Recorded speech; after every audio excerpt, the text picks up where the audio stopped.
मैं विवेक एक बार फिर से अपने YouTube channel stock trading technique पर आपका हार्दिक स्वागत करता हूं। दोस्तों, निफ्टी ने एक बार फिर से ऑल टाइम हाई बनाकर क्लोजिंग दिखाई है और इस बार तो हाई 16,500 से ऊपर का रहा और कई स्टॉक्स के अंदर एक जबरदस्त मूव देखी गई। ये कह सकते हैं कि ब्लू चिप शेयर्स थे जो निफ्टी इंडेक्स में अच्छी बड़ी वेटेज रखते हैं, उनके अंदर जबरदस्त बाइंग रही और उसी का नतीजा रहा कि हमने तकरीबन 125 पॉइंट से ज्यादा का अपसाइड मूव दिखाकर हमने क्लोजिंग दिखाई है। और जिस स्टॉक्स के ऊपर मैं अपना ओपिनियन आपके साथ शेयर करने जा रहा हूं, 10 स्टॉक्स हैं, 10 नहीं 9 स्टॉक्स हैं और इनसे रिलेटेड एक वीडियो मैं रोज पोस्ट करता हूं और मेरी आपसे विनती होती है कि मेरी इस वीडियो को आप नेक्स्ट ट्रेडिंग डेज के साथ जरूर एनालाइज कीजिए और जो पिछला सेशन बीता है उससे रिलेटेड वीडियो नीचे डिस्क्रिप्शन बॉक्स में है, आप उसको देखिए और फ्राइडे के सेशन के साथ एनालाइज कर सकते हैं जो मैंने तकरीबन 12-14 घंटे पहले सेशन ओपन होने से पहले पोस्ट की थी। और मेरे व्हाट्सएप ग्रुप के अंदर भी बहुत अच्छी बढ़िया परफॉर्मेंस देखने को मिल रही है। फ्राइडे सेशन की बात करूं जो 13 तारीख का था, उसके अंदर अगर मैंने स्टॉक्स तकरीबन 5 से 6 रिकमेंड किए थे और साथ में 2 पीछे के कैरी फॉरवर्ड जो स्टॉक्स थे जो केवल रिजल्ट्स ओरिएंटेड थे, रिजल्ट्स को देखते हुए मैंने क्रिएट किए थे। उसमें से जो अशोका लेलैंड था, मुझे पता था कि इसके रिजल्ट्स खराब आएंगे, उसका इंपैक्ट अगले दिन देखने को मिला। मैंने उसको शॉर्ट पोजीशन लेके गया था और वो अगले दिन 5% नीचे ट्रेड करने लगा। इसके साथ साथ हीरो मोटोकॉर्प में मुझे रिजल्ट बुरे तो नहीं लगते थे लेकिन बहुत ज्यादा उम्मीद भी नहीं थी, लेकिन बॉटम पे ट्रेड कर रहा था, इसलिए मैंने अशोका लेलैंड को हीरो मोटोकॉर्प को लॉन्ग करके ट्रेड किया। तो इंट्राडे के अंदर उसने भी अच्छी बड़ी मूव दिखाई और तकरीबन हमें उसके अंदर भी 22 रुपए का प्रॉफिट हुआ। प्रॉफिट तो 48 रुपीज का था, लेकिन क्योंकि हैजिंग की थी हमने पुट के साथ, पुट का प्रीमियम डिके हो गया था। तो ये दोनों ट्रेड, अगले दिन फिर सिप्ला का ट्रेड और निफ्टी का एक पेयर ट्रेड बना रखा है। कई ट्रेड मैंने ऐसे लिए जो ज्यादातर प्रॉफिट में क्लोज हुए हैं। हां, एक एचडीएफसी मैंने शॉर्ट करके बनाया हुआ है जिसमें मैंने कॉल बाय की हुई है साथ में। अगर मेरे साथ आप इस ग्रुप में जुड़ना चाहते हैं जो 15 दिन के लिए टोटली फ्री है और उसके अंदर जो मेरे पहले 50 सब्सक्राइबर्स होंगे, लाइफ लॉन्ग एक सर्टेन अमाउंट के साथ वो मेरे साथ लाइफ लॉन्ग जुड़े रह सकते हैं पर मंथ की सब्सक्रिप्शन के साथ। मेरे साथ जुड़ने का सबसे बढ़िया तरीका है, नीचे ईमेल आईडी है मेरी, उस पर अपना कॉन्टैक्ट नंबर मुझे फॉरवर्ड कीजिए, मैं आपको खुद ऐड करूंगा और उसके बाद आप अगले 7 दिन आप मेरे वीडियोस को एनालाइज कीजिए। बिल्कुल अगर आप सेटिस्फाइड हो तो ही मेरे साथ कंटिन्यू कीजिएगा, अदरवाइज आप एग्जिट हो सकते हैं या आप चाहेंगे तो मैं आपको एग्जिट कर दूंगा। अब बात करते हैं सबसे पहले एचपीसीएल, हिंदुस्तान पेट्रोलियम की। एक गिरावट दिखा रहा है ये स्टॉक, लेकिन जैसा बीपीसीएल के अंदर एक जबरदस्त डिविडेंड का ऐलान हुआ है, लेकिन उसके विपरीत बीपीसीएल ने कोई बड़ी मूव दिखाई नहीं। लेकिन ऐसी कुछ उम्मीदों के साथ मुझे लगता है कि एचपीसीएल को थोड़ा सा हेजिंग के साथ लॉन्ग बनाया जा सकता है। मेरे पास जो पोजीशन तो तकरीबन 265 से है इस महीने में, और पिछले महीने हमने शॉर्ट में बहुत अच्छे पैसे बनाए थे, उसके बाद पोजीशन को लॉन्ग साइड पर कन्वर्ट किया हुआ है। तो 265 के आसपास से हम लॉन्ग बने हुए हैं, पुट हमारे पास है ऑलरेडी, कोई चिंता की बात नहीं है। एक लिमिटेड रिस्क और मैक्सिमम रिवॉर्ड की स्ट्रेटजी के साथ हम ट्रेड कर रहे हैं। किसी ने यहां से बाइंग नहीं करनी, 262 और 265 के ऊपर क्लोजिंग दिखे तो बिल्कुल आप लॉन्ग ले जा सकते हैं, लेकिन शॉर्ट करने की मैं यहां से एडवाइस नहीं दूंगा। आईटीसी ने एक फिर से आज एक थोड़ा सा 209 को होल्ड किया जो इसकी एक स्ट्रॉन्ग सपोर्ट थी, वहां से बाउंस दिखाया और इंट्राडे में 212 तक गया। लेकिन हमने इस स्टॉक को यहां पर नहीं लेना, हमने जब गिरावट आएगी इस बार 207 के नीचे अगर जाता है और 204 के बीच में, इस बार लालच नहीं करेंगे, इस बार हम ले लेंगे। तो वेट करिए गिरावट पर बाय करने की। हिंडाल्को देखिए, हिंडाल्को को मैंने अपने ग्रुप के अंदर भी लॉन्ग करवाया था और उसके अंदर हमने प्रॉफिट बुक किया था, लेकिन बहुत अच्छी बात रही पिछले 2 दिन से ये अपनी 9 दिन की मूविंग एवरेज को होल्ड कर रहा है। वो जो प्राइस बनता है वो 435 का बनता है। उम्मीद नहीं है कि 435 के नीचे जाएगा। जैसी एक बाइंग दिखी है फ्राइडे के सेशन में, तो 435 से जब तक ऊपर है आप लॉन्ग में बने रह सकते हैं हेजिंग के साथ।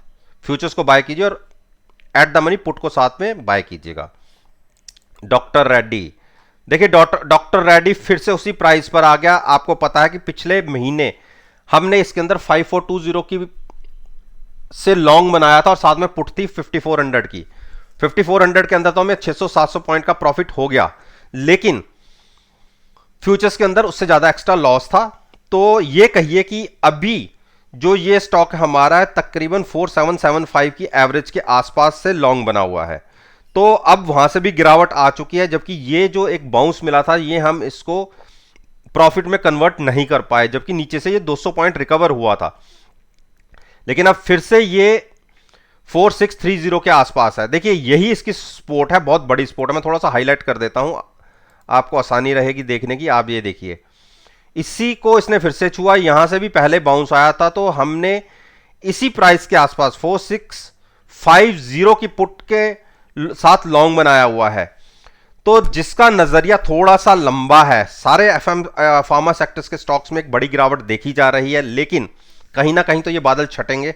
तो जब बादल छटेंगे तो एक मूव भी दिख सकती है। तो आप एक लिमिटेड रिस्क जो आपका ऑप्शन का प्रीमियम होगा उसको बाय करके आप फ्यूचर्स के अंदर लॉन्ग बना सकते हैं। और एक बार इसने 4800 क्रॉस हुआ 4820, तो थोड़ा सा दूर है 4820 जो मैं बात कर रहा हूं, सॉरी 4770, तकरीबन यहां से 120 पॉइंट के ऊपर की बात कर रहा हूं। वहां से क्रॉस ऊपर होते ही एक जबरदस्त शॉर्ट कवरिंग रैली भी देखने को मिल सकती है।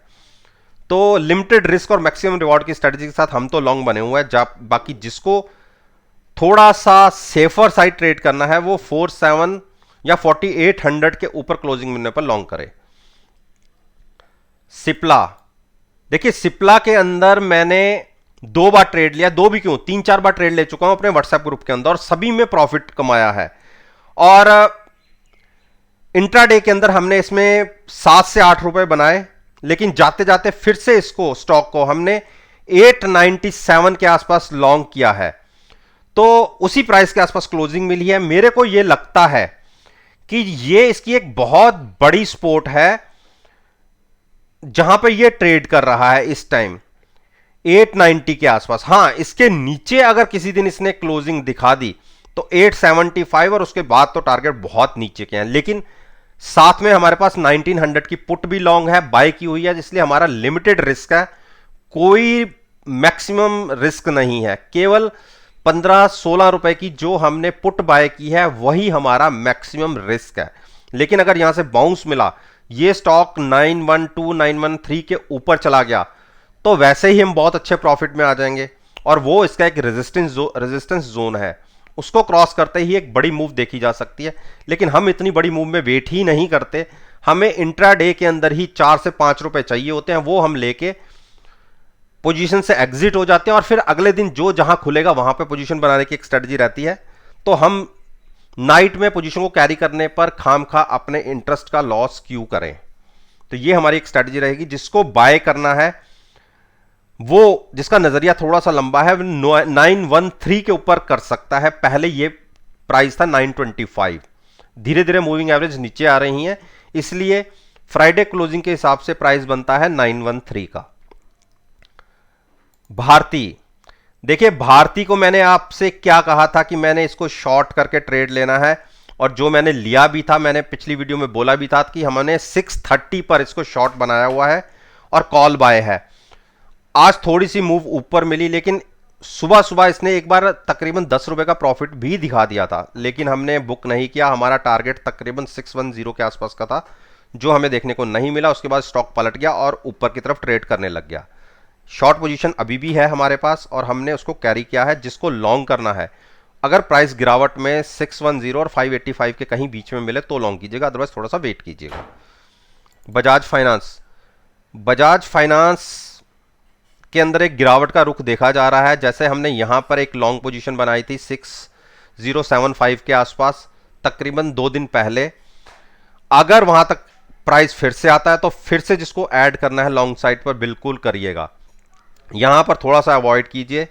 6100 एक सुटेबल प्राइस रहेगा लॉन्ग जाने के लिए, थोड़ा सा वहां तक के लिए वेट कर लें। वहां आता है तो एक और लॉन्ग कीजिए, हमारे पास पोजीशन लॉन्ग साइड पर है, या इसके साथ साथ 6210 के ऊपर क्लोजिंग मिलती है तो आप पोजीशन को लॉन्ग साइड पे ला जा सकते हैं। बड़ी मूव की तैयारी होगी उसके बाद 6300 6400 के प्राइसेस के लिए।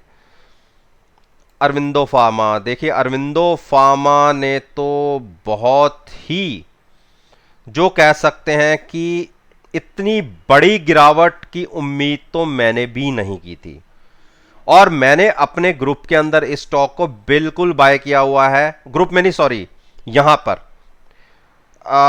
860 के आसपास हमने लॉन्ग बनाई है और साथ में पुट बाय थी, लेकिन इतनी चिंता गिरावट की नहीं है, और सॉरी लॉस की।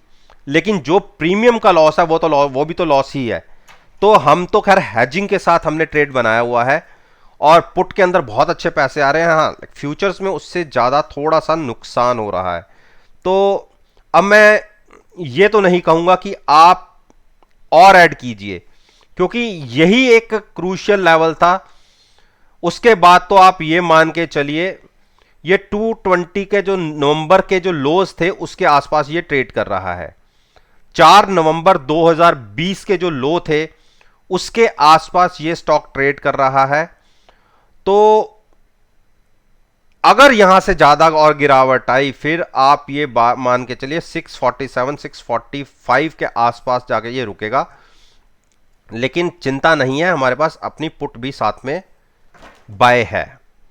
तो अभी मैं यहां से कहूंगा कि आप देखिए आरएसआई कभी 14 की दिखी है कभी, तो इतनी नीचे की आरएसआई हम तो 30 के आसपास बाय करने की सोचने लग जाते हैं, और मैंने बाय भी तभी किया था जब आरएसआई 30 के आसपास थी। अब उसके भी नीचे गिरावट आ गई, तो ये एक एडिशनल थोड़ा सा एक्स्ट्रा मूव है जिसकी उम्मीद नहीं थी। तो हमारे पास तो ऑलरेडी है पोजीशन, और नई पोजीशन के लिए थोड़ा सा अवॉइड ही करिए तो ज़्यादा अच्छा रहेगा। अंबुजा, देखिए अंबुजा को हमने पहले शॉर्ट करके ट्रैप हो गए थे पिछले महीने से, और इस महीने जो इसमें गिरावट आई उसमें हम एट पार छूटे थे। ये आपको मैंने अपनी पिछली वीडियो में भी बताया था। उसके बाद हमने पोजीशन यहां से बनाई है लॉन्ग साइड पर, रिवर्स साइड पर 400 की पुट के साथ फ्यूचर्स को लॉन्ग रखा है, और देखिए 4 दिन से स्टॉक वहीं पर टहल रहा है। एक बार 406 के ऊपर क्लोजिंग मिलेगी तो एक मूव दिख सकती है, अदरवाइज ये हमारी पुट का प्रीमियम ही खाता जा रहा है जो हमने बाय की हुई है। हाँ, 406 के ऊपर निकलेगा तो हम प्रॉफिट में कन्वर्ट हो जाएंगे। तो इसी स्ट्रैटेजी के साथ हमने लॉन्ग बनाया हुआ है। तो जिसको नया ऐड करना है, एक प्राइस बनता है 400 का, उसी के आसपास क्लोजिंग मिली है, 402 के आसपास की क्लोजिंग है, तो 400 की पुट के साथ भी आप लॉन्ग में जा सकते हैं। उम्मीद कर रहा हूं कि एक बार इसने 406 क्रॉस किया, एक बड़ी मूव की तैयारी होगी जो तकरीबन कंटिन्यू हो सकती है 415 और 420 के लिए। तो बिल्कुल लॉन्ग में जा सकते हैं। 4 दिन से स्टॉक ने बहुत अच्छा कंसोलिडेशन कर रहा है और अपनी सपोर्ट को होल्ड कर रहा है, तो बिल्कुल कैरी कर सकते हैं। तो दोस्तों, ये मैंने निफ्टी इंडेक्स के जो 9 स्टॉक्स हैं उस पर मैंने अपना ओपिनियन आपके साथ शेयर किया है, और मेरा ये मानना है कि अगर मेरी इस वीडियो को आप जो 16 अगस्त का सेशन होगा उसके साथ एनालाइज करेंगे, यकीन मानिएगा आपको बहुत अच्छे प्रॉफिटेबल रिजल्ट्स देखने को मिलेंगे। मेरी बात पर यकीन नहीं है, आप मेरे चैनल पर आइए, प्लेलिस्ट उठाइए, किसी भी महीने की कोई प्लेलिस्ट उठा लीजिए, आप उसकी सीरीज को चेक कीजिएगा, कहीं पर भी कोई वीडियो मिस नहीं होगी। हां, कभी मुझे एक आधे दिन हेल्थ प्रॉब्लम रही है तो मैंने वीडियो पोस्ट नहीं की, अदरवाइज आप पूरे महीने की वीडियोस उठा के देख लिए, पूरी सीरीज में आपको मेरी सारी वीडियोस मिलेंगी। आप उस वीडियो को देखिए और एनएससी की साइट पर जाइए, डाटा के साथ कंपेयर कीजिए और मुझे कमेंट बॉक्स में लिखकर बताइए कि आप कहां पर सेटिस्फाइड नहीं हैं। तो अगर मेरी वीडियो आपको पसंद आई है तो मेरे साथ मेरे YouTube चैनल पर जुड़िए, उसे सब्सक्राइब कीजिए और साथ में बेल आइकन के बटन को प्रेस करना मत भूलिएगा ताकि नोटिफिकेशन टाइम से आप तक डिलीवर हो सके। इस बात के साथ मैं आपसे विदा लेता हूं और एक नई वीडियो के साथ फिर से आपके सामने आऊंगा। तब तक के लिए धन्यवाद।